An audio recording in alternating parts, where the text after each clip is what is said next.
Hello, Nova Nation. It's WXVU Sports Director David Szczepanski coming to you from the WXVU studio. And I actually wanted to do this video outside today, but it is around 32, 33 degrees here on Villanova's campus. It was snowing a little bit earlier. Wind gusts are also around 35, 40 miles per hour. So to be safe with the tripod and the camera, I wanted to bring things inside here to the WXVU studio. But it's time for a Villanova women's basketball preview, and also just a preview of the first ever women's Philly Big Five Classic at the Finner Pavilion tomorrow night. I'm recording this on Thursday, so Friday night at the Finner Pavilion. Of course, Villanova Temple playing at 8 p.m. in the first ever women's Philly Big Five championship game, but we'll talk about that in a little bit. First, I want to talk about quickly the first two games on the card for tomorrow at 3:30 p.m. It'll be the fifth place game between LaSalle and Penn. Of course, Penn did lose their two games this season to St. Joe's and Villanova, so they are 0-2 heading into that game in Philly Big Five games, LaSalle and Penn at 3:30 p.m. And then at 5:45 p.m. we'll have the third place game between Drexel and St. Joe's. And I think this can be a really fun game to watch, right? St. Joe's,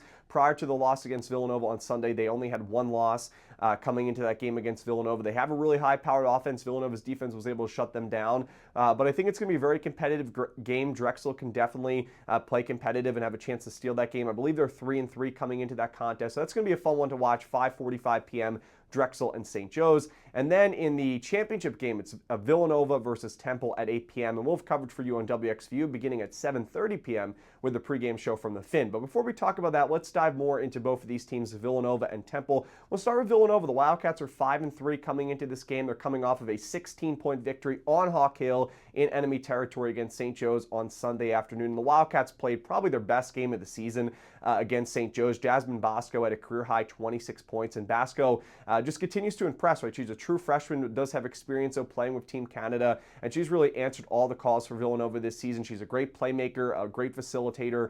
She, really reads the plays well, and also is a great leader, right, on and off the court. And that's something that, every program wishes that they had. So Jasmine Bosco off to a great start in her college career. She's averaging a little bit more than 15 points per game, too. And then Maddie Weber, I think she's come alive over these past few games, has had a really nice stretch for Villanova. She's averaging over 12 points per game. And yes, the beginning of the season has not been great for Maddie, right, especially when you look at some of the expectations that were kind of put on her right at the beginning of the season. But I think that she's definitely improved over the past few games, and as she continues to get back to that form that we saw in the beginning and middle of last season. But really, this duo seems to be something really special growing for Villanova and Coach Dillon. A really young duo, right? Maddie Weber, a sophomore, Jasmine Bosco, a freshman, and hopefully they're going to be here for a long time in Villanova's program. But they have really started something special just here in the first 8 games of the 2024-25 campaign for Villanova. And Jasmine Bosco, she actually talked about the Philly Big Five championship game in her post-game press conference against St. Joe's, where she was just talking about how, Villanova and, herself,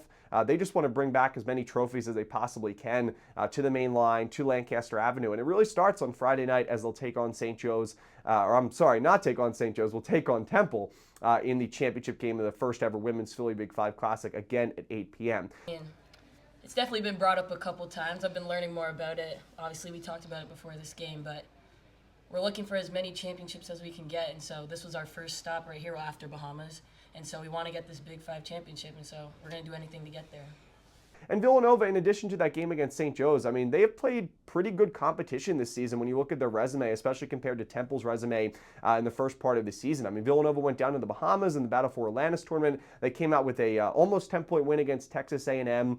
Then, of course, in the very beginning of the season, they beat Columbia. That was not in the Battle for Atlantis tournament, though. But the other two games in the Battle for Atlantis tournament, they did lose, right? They lost to North Carolina in a blowout in a game that they really weren't too much in, to be honest. Even from the beginning of the game, Villanova really struggled, and North Carolina really showed why they were ranked 16th in the country heading into that game. But the Wildcats defense at the end of the game, I mean, they held North Carolina at under 55 points, which was really impressive, and I think that it shows that Villanova's defense could play against anybody in the country. And then when you also look at the game against Baylor, who was actually ranked in the top 25 when Villanova was playing them, and then during the game and right after, they were pulled out of the AP top 25 poll. But Baylor is still a top 30, top 35 team in the country. Villanova had a 1-point lead at halftime. It could have been more than that. They were leading by about 4 or 5 for most of the first half in that game. And then in the second half, they struggled, right? And they were, kind of showed of, why they aren't necessarily ranked. And they're still growing, right? Villanova does have a lot of younger players that are still getting used to playing college basketball, but they played really competitive against Baylor. So even though they were 1-2, they didn't have a winning record and they weren't able to get third place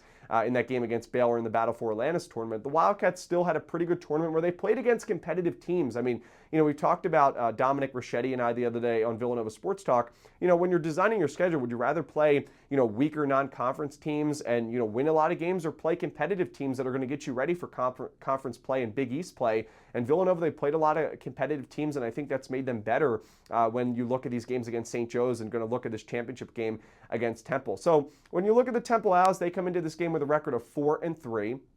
They've had a pretty decent season so far. They've had some wins against Drexel, of course, a win most recently against LaSalle. The common opponent that Villanova and Temple both share is the game against Princeton. Villanova lost that in that road game in the second game of their season.